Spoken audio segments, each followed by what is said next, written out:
kailangan talaga meron po tayong monthly, oo. Opo. Yan po. Yun ang kanilang problema, di ba? Kasi, yun ang kanilang problema, lagi nilang sinasabi bakit daw merong ay ito naman po, ay huli na po namin ipinaparating sa inyo yung 150 dahil hindi naman kasi wala pa mga programa ng ganito. So ngayon, dahil may programa na naidagdag na ito ay para sa inyo ito, ay hindi po may iwasan na hindi kayo magbibigay ng 150 ang monthly. So, mayroon naman po nakasaad dito na yung paglalagyan po ng 150 ng inyong contribution kung saan gagamitin. Ito po ay nababanggit po ng ating bisita ng opisyal ng RIMA kung ano po yung 150 na yan, saan mapupunta, ay ipinaliwanag na po niya kung ano po ang pakinabang.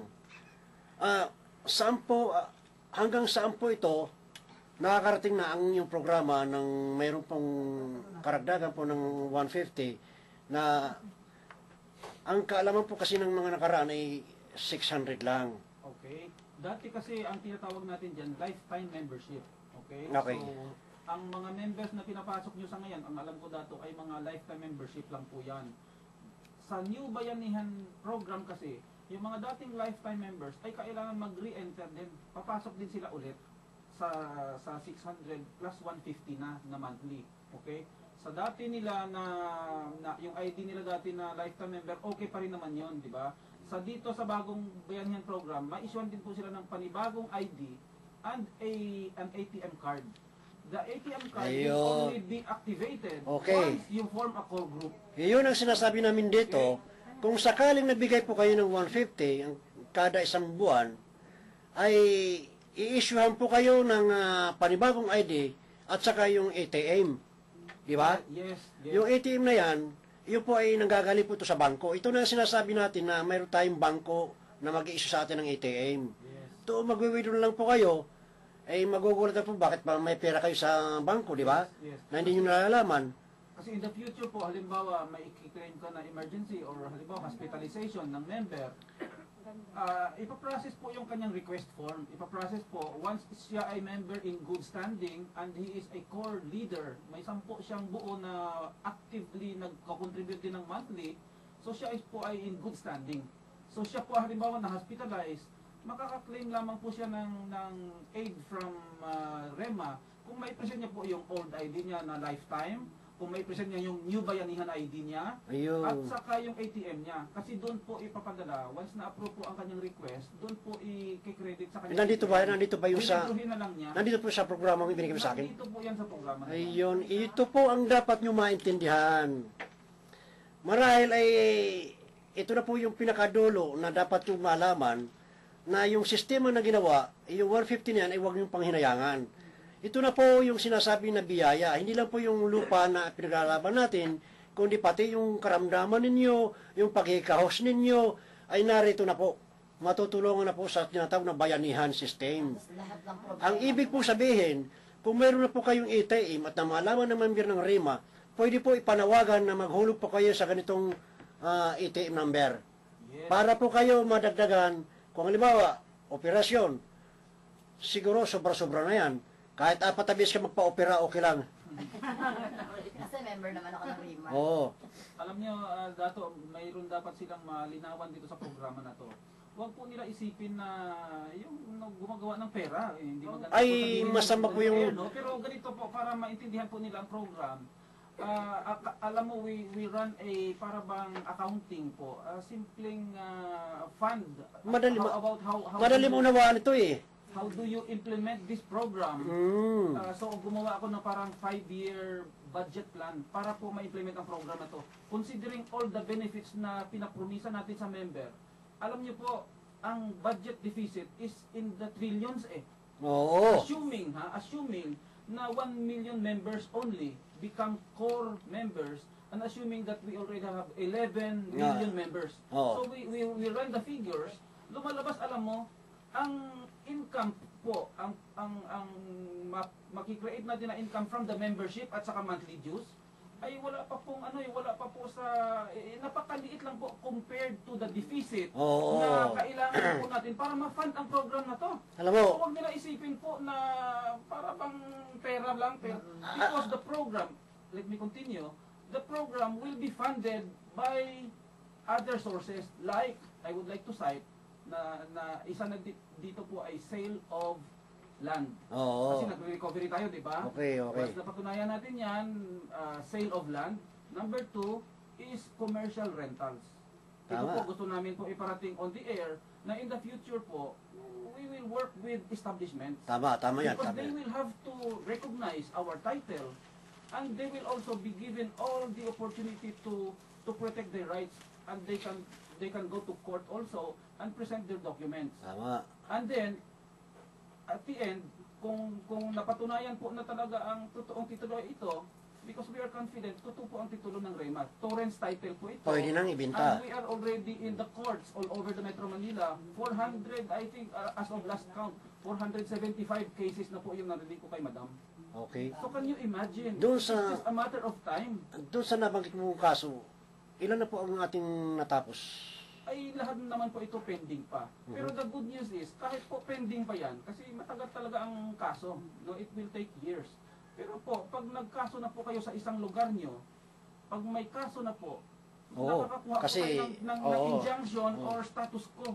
Hindi na po sila nagagalaw. Basta tuloy-tuloy Yan po pala kayong, ang tulong na po. basta nanatili po silang nakatira doon. Yes. Na- Hindi na po sila babantaan at babalikan na i-harass pa ulit, na i-demolish pa ulit. Kasi may nakapaskil na ng mga tarpaulin dyan na this property is under court litigation. Marahil itong mga taga-stop and shop ay nakikinig to sa mga programa natin. Government ay sa kanila. Dapat Yes. kayo po, sana gising po kayo lahat ano?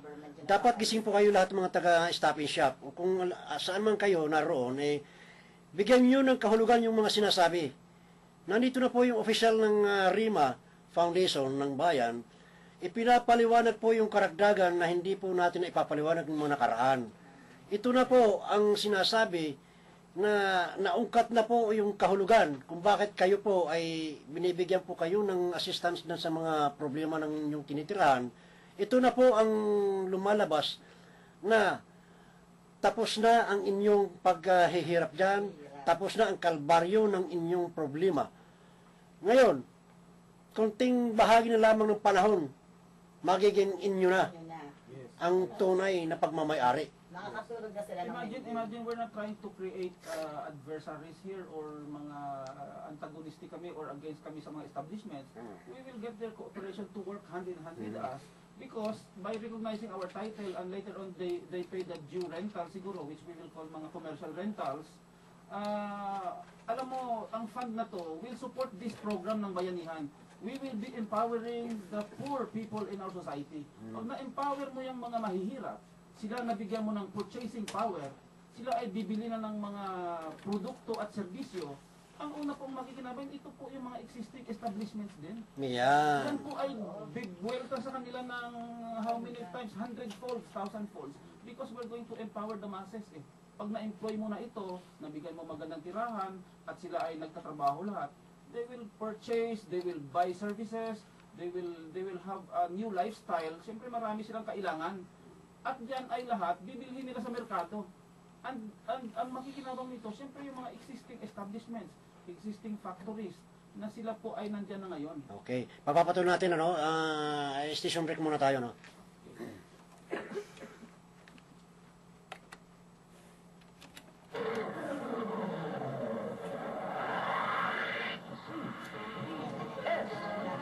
Broadcasting System. DWAD. Just Commander sa inyong mga radyo.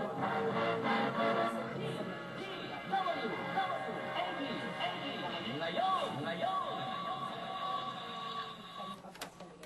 Oras, 5 minuto na lamang po para alauna. Okay.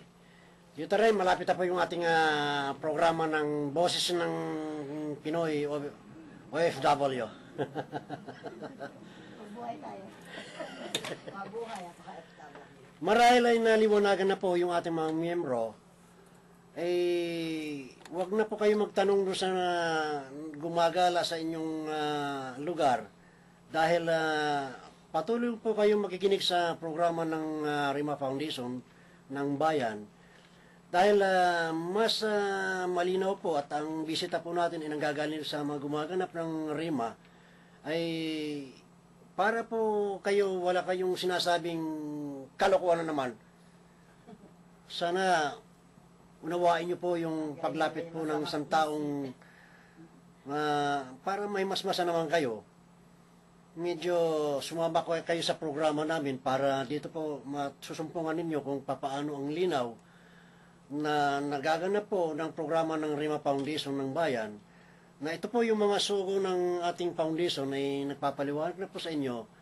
Marahil po ay maunawaan nyo na po ngayon, lalo ito sa may stop-in shop.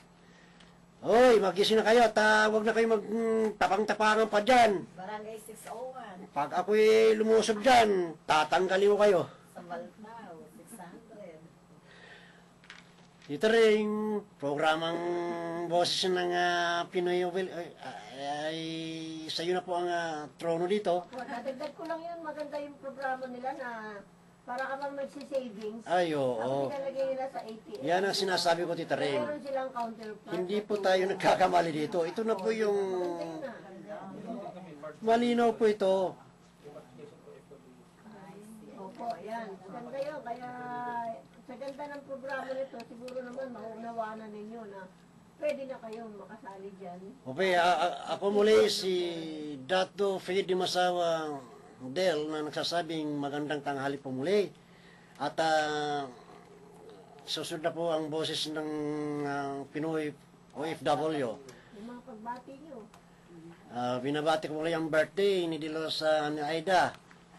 Aling Aida, yung pag wag lang yung baboy ha, dahil ako kumakain ng baboy. Ah, gano'n. Mangus-mangus lang.